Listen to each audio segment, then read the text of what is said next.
Hello student, now start your next topic of unit 3rd, degree of freedoms. Okay, पहले भी सुना है आपने, वैसे 11th और 12th क्लास में भी पढ़ा है आपने डिग्री ऑफ फ्रीडम्स के बारे में.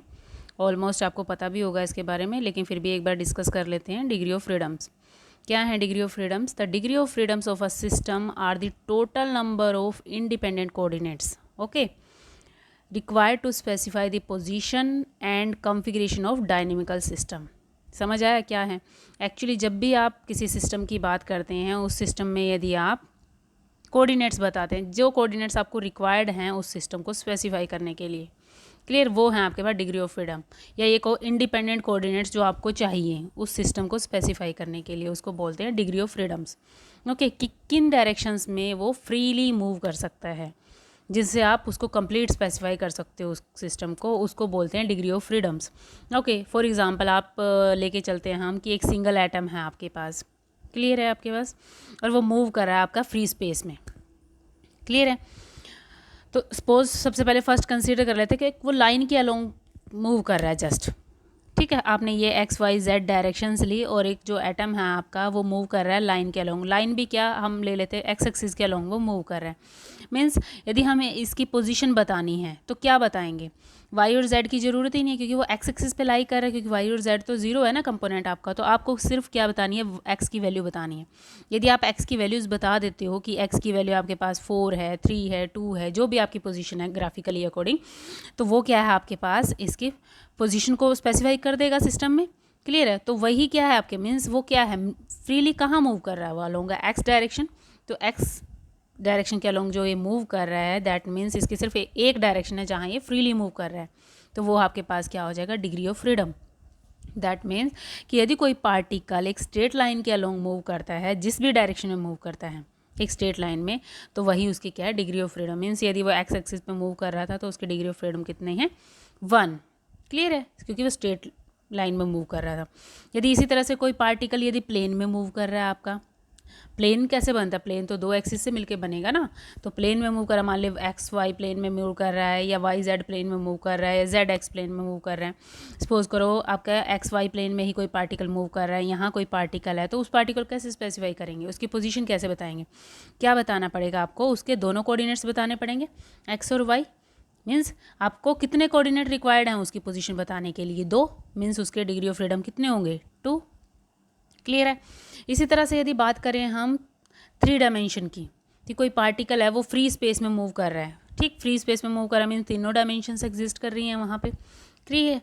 तो इस पार्टिकल की पोजीशन यदि आपको बतानी है तो कैसे बताएंगे आप पार्टिकल की पोजीशन? मीन्स आपको तीनों कोऑर्डिनेट्स चाहिए, एक्स वाई जेड तीनों कोऑर्डिनेट्स चाहिए, तो यही आपके पास क्या हो जाएगी? Degree of freedom. मीन्स आपके पास यदि पार्टिकल जो है फ्री स्पेस में मूव करता है तो उस केस में आपके पास जो डिग्री ऑफ फ्रीडम होंगे वो कितने हो जाएंगे? 3 हो जाएंगे, क्लियर है. नाउ हम बात करते हैं कि आपके पास जो हैं 2 फ्री पार्टिकल्स हैं किसी सिस्टम में और वो मूव कर रहे हैं. अब आपको एक चीज़ तो पता चल गई, यदि हम फ्री स्पेस की बात करते हैं, फ्री स्पेस की यदि बात करते हैं, तो उस केस में एक सिंगल एटम के लिए कितने डिग्री ऑफ फ्रीडम होते हैं? 3, ठीक, 3 डिग्री ऑफ फ्रीडम होता है. वो कहीं भी जा सकता है, एक्स में, वाई में, जेड में, किसी भी डायरेक्शन में जा सकता है, एक्स में, वाई में, जेड में, क्लियर. 3 डिग्री ऑफ फ्रीडम होते हैं. दैट मीन्स एक के लिए 3 हैं. और आपके पास कितने एटम्स हैं? यदि आपके पास पार्टिकल जो है 2 हैं, 2 फ्री पार्टिकल्स हैं आपके पास, दैट मीन्स एक के लिए, एक पार्टिकल के लिए डिग्री ऑफ फ्रीडम कितने हैं? 3. दूसरे के लिए कितने हैं? 3. तो टोटल कितने हैं दोनों के लिए? कंबाइन करें तो कितने हैं आपके पास डिग्री ऑफ फ्रीडम? 6 हैं. ये 6 कब हैं? जब आपके पास ये दोनों एटम्स कैसे हैं? फ्रीली मूव कर रहे हैं, मीन्स एक दूसरे को किसी तरह से डिस्टर्ब या बाउंड नहीं कर रहे हैं. उस केस में आपके पास डिग्री ऑफ फ्रीडम कितने हैं? 6 हैं, क्लियर, ठीक. ऐसे ही सिमिलरली यदि आपके पास n नंबर ऑफ पार्टिकल्स हैं, ठीक, एक के लिए 3 डिग्री ऑफ फ्रीडम है, तो टोटल के लिए कितने हो जाएंगे? 3n डिग्री ऑफ फ्रीडम है. अब डिपेंड करता है यदि जो डिग्री ऑफ फ्रीडम्स हैं या जो पार्टिकल्स हैं वो किसी तरह से यदि उनके जो मोशंस हैं वो बाउंड हो रहे हैं, उनकी डायरेक्शंस बाउंड हो रही हैं कि वो इसी डायरेक्शन में मूव करेगा या किस, ठीक, मतलब 2 एटम्स हैं वो बाउंड हो रहे हैं, आप मतलब ये दोनों इकट्ठे ही जा सकते हैं, जिस साइड भी जाएंगे, अकेले अकेले नहीं जा सकते. तो उस केस में जितने ये बॉन्ड बनते हैं, मीन जितने ये फिक्स डिस्टेंस होंगे, ठीक, टोटल डिग्री ऑफ फ्रीडम में से ये माइनस हो जाते हैं आपके, तो वो आपके पास टोटल डिग्री ऑफ फ्रीडम्स आ जाते हैं, क्लियर. तो इसके लिए एक जनरल फॉर्मूला भी ले लिया है क्या है आपके पास जनरल फॉर्मूला, वो आ गया यहाँ पे 3n माइनस के। 3n माइनस के क्या है, n आपके पास नंबर ऑफ पार्टिकल्स हैं इन सिस्टम, जो भी सिस्टम ले रहे हो उसमें कितने पार्टिकल्स हैं, और k जो है आपके पास क्या है, नंबर ऑफ रिस्ट्रिक्शंस। रिस्ट्रिक्शंस वही जो क्या है, एक्चुअल रिस्ट्रिक्शन ये है कि ये एक्चुअल रिस्ट्रिक्शन हो गई आपकी, ये बॉन्ड कि इस बॉन्ड को छोड़ के नहीं जा सकते ये दोनों पार्टिकल्स, इस बॉन्ड के साथ ही मूव करेंगे जहाँ भी जाएंगे। क्लियर। तो ये आपके रिस्ट्रिक्शंस हैं, या नंबर ऑफ फिक्स डिस्टेंस बोल सकते हैं इसको, या इंडिपेंडेंट कोऑर्डिनेट्स भी बोल सकते हैं इनको। ठीक है, क्लियर है। तो नाउ अब हम बात कर लेते हैं नेक्स्ट टॉपिक की, degree of freedom of a gas molecule के लिए बात कर लेते हैं कि गैस में जो मॉलिक्यूल्स हैं उनके लिए क्या क्या डिग्री ऑफ फ्रीडम एग्जिस्ट करते हैं, उनकी बात करते हैं। सबसे पहले तो आपको ये पता होना चाहिए कि गैस किस फॉर्म में एग्जिस्ट करती है। आपको पता है कि जो गैसेस हैं वो जनरल डिवाइड इनटू 3 क्लासेस में डिवाइड होती हैं। कौन कौन सी क्लास होती हैं, मोनोटॉमिक, डायटोमिक, ट्राइएटोमिक, या जिसको पॉलीएटोमिक भी बोल देते हैं, मीन्स 3 से ज़्यादा या 3 एटम्स जिसमें एग्जिस्ट करते हैं। क्लियर। तो नाउ हम इसके बारे में बात कर रहे हैं। सबसे पहले मोनोटॉमिक गैस की बात करते हैं। वैसे तो पता होगा आप सबको मोनोटॉमिक गैस क्या होती है, जिसमें एक सिंगल एटम एग्जिस्ट करता है। कौन सी गैसेज हैं जिनमें सिंगल एटम एग्जिस्ट करता है, बता सकते हैं? हाँ जी, चलो एनीवे, जैसे आर्गन है, नियोन है, हीलियम है, ये कैसे एग्जिस्ट कर, हीलियम इसी तरह से आता है ना, एक ही एटम एग्जिस्ट करता है ना।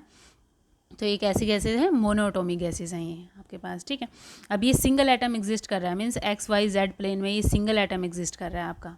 क्लियर। ये एक्स में जाए, वाई में जाए, या जेड डायरेक्शन में जाए, कोई रिस्ट्रिक्शन नहीं है इस पर। दैट मीन्स यदि हमें इसके डिग्री ऑफ फ्रीडम निकालने हैं तो जनरल फॉर्मूला लगाते हैं, क्या बनेगा आपके पास 3n माइनस के। तो n कितने हैं, नंबर ऑफ एटम कितने हैं हीलियम में, कितने हैं नंबर ऑफ एटम, 1, n 1 है। के रिस्ट्रिक्शन है कोई, किस डायरेक्शन में मूव करेगा, नहीं है कोई रिस्ट्रिक्शन, तो के 0 है। तो डिग्री ऑफ फ्रीडम कितने आ जाएंगे, 3 आपके पास। क्लियर, यहाँ तक कोई डाउट है आपको? ओके, नाउ नेक्स्ट स्टार्ट करते हैं। नेक्स्ट है आपके पास डायटोमिक गैस। डायटोमिक गैस क्या होती है आपके पास, जैसे कि नाम से ही है डायटोमिक गैस, जिसमें क्या आपके नंबर ऑफ एटम 2 होते हैं। कौन सी गैसेज होती हैं, पता है आपको, बता सकता है कोई? हाँ जी, ओके, देखो डायटोमिक गैसेस कौन सी हैं, ऑक्सीजन है, हाइड्रोजन है, नाइट्रोजन है। ये इस तरह से लिखी जाती है ना, ऑक्सीजन, नाइट्रोजन, हाइड्रोजन। ये 2 क्या है एक्चुअल में, किस चीज़ को बता रहा है ये 2, कि कितने एटम्स हैं इसमें। क्लियर है ना, यही चीज़ बता रहे हैं। तो नंबर ऑफ एटम कितने हैं इसमें, 2 हैं आपके पास। तो कर लेते हैं, नंबर ऑफ एटम 2 हैं, तो नंबर ऑफ एटम यदि 2 हैं, n equal to 2, k equal to 1।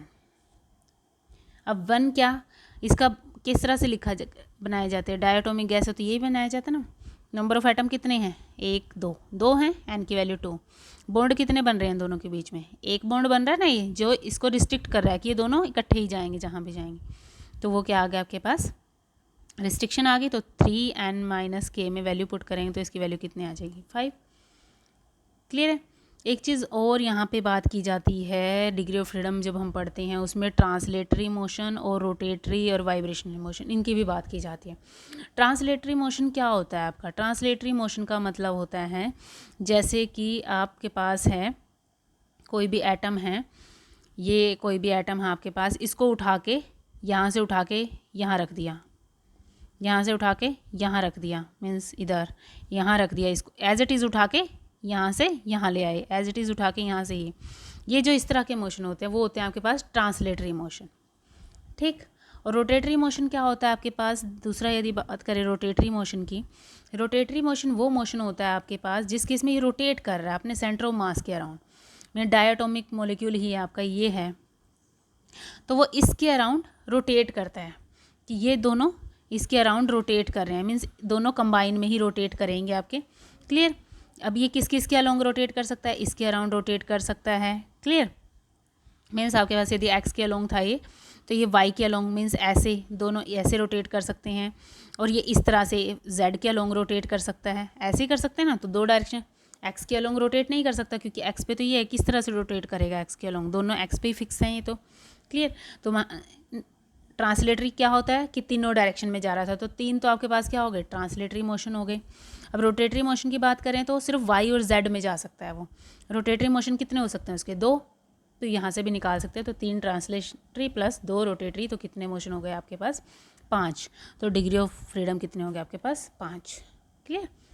ये चीज़ भी कई बुक्स में वो ट्रांसलेटरी रोटेटरी के बेसिस पे ही बताया होता है, फॉर्मूला नहीं बताते हैं। ठीक है, डायरेक्ट भी लिखा होता है कई जगह, तो आपको दोनों चीज़ें पता होनी चाहिए कि क्या बात कर रहे हैं, क्या है एक्चुअल डिग्री ऑफ फ्रीडम्स। ठीक है, इसमें कंफ्यूजन वाली कोई बात नहीं है, दोनों सेम ही चीज़ हैं।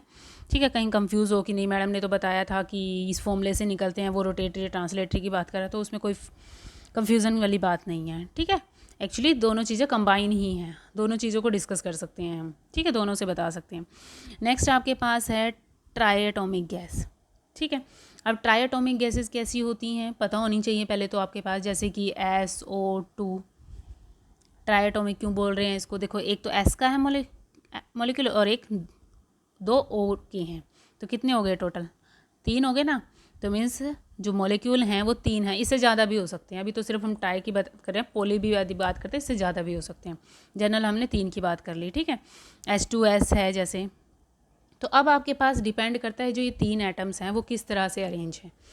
फर्स्ट अरेंज हो सकते हैं लिनरली, कि मतलब एक ही लाइन में अरेंज हो, जैसे तीनों एटम एक ही लाइन में अरेंज है, वो तो उसके स्ट्रक्चर पे डिपेंड करता है ना कि किस तरह से उसका स्ट्रक्चर बनेगा। क्लियर।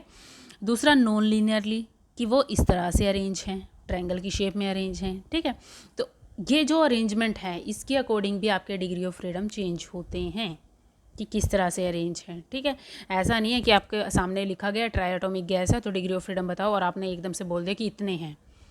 दोनों केसेस के लिए अलग अलग बताना पड़ेगा कि इस केस में आपके पास लीनियर के लिए इतने हैं और नॉन लीनियर के लिए इतने हैं। अब ये कैसे बताएंगे। क्लियर, अभी हमने बात की थी फॉर्मूले की, उसके बेसिस पे ही बताएंगे। ठीक है, तो टोटल नंबर ऑफ एटम आपके पास लीनियर में भी और नॉन लीनियर में भी कितने हैं, 3 ही हैं। तो n की वैल्यू क्या इतनी आएगी, 3। अब देखो लीनियर में बताया हुआ है, इस तरह से रखे हुए हैं 1 2 3। ठीक है, फिक्स्ड डिस्टेंसेस कौन से हैं, एक ये है फिक्स्ड डिस्टेंस, एक ये है फिक्स्ड डिस्टेंस। क्लियर, तो मीन्स रिस्ट्रिक्शन कितनी है, 1 और 2, 2 रिस्ट्रिक्शंस हैं। तो यहाँ पे k की वैल्यू कितनी है, 2। 3n माइनस k कितना आ जाएगा आपके पास, चेंज वैल्यूज़ पुट करेंगे और सॉल्व करेंगे तो कितनी आएंगी वैल्यू, 7। मीन्स लीनियर के लिए डिग्री ऑफ फ्रीडम कितना आ रहा है, 7 आ रहा है। अब नॉन लीनियर ट्राइएटॉमिक गैस की बात करें तो उस केस में n की वैल्यू कितनी है, 3 या सेम ही, क्योंकि ट्राइएटॉमिक की गैस लेके जाए। बट रिस्ट्रिक्शंस की बात करें तो रिस्ट्रिक्शंस कितनी हैं आपकी, यहाँ पर रिस्ट्रिक्शंस चेक कर लीजिए वो कितनी है आपके पास। फिक्स्ड बॉन्ड कितने हैं, फिक्स्ड डिस्टेंसेज कितने हैं, ये फिक्स्ड हैं इनके बीच में डिस्टेंसेस, ये स्ट्रक्चर में चेंज नहीं होते हैं। ये चीज़ आपने स्ट्रक्चर में भी पढ़ी होंगी। ठीक, ये रिस्ट्रिक्शंस हैं, फिक्स्ड डिस्टेंस है 1 2 एंड 3।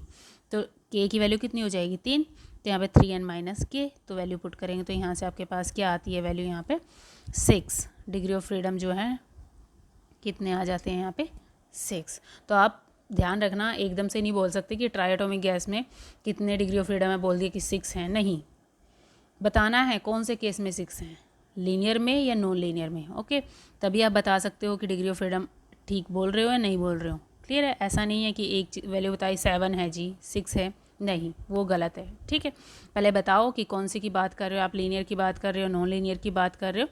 ठीक, देन आप डिग्री ऑफ फ्रीडम के बारे में बोलो कि इतने डिग्री ऑफ फ्रीडम एग्जिस्ट करते हैं। Okay, now clear.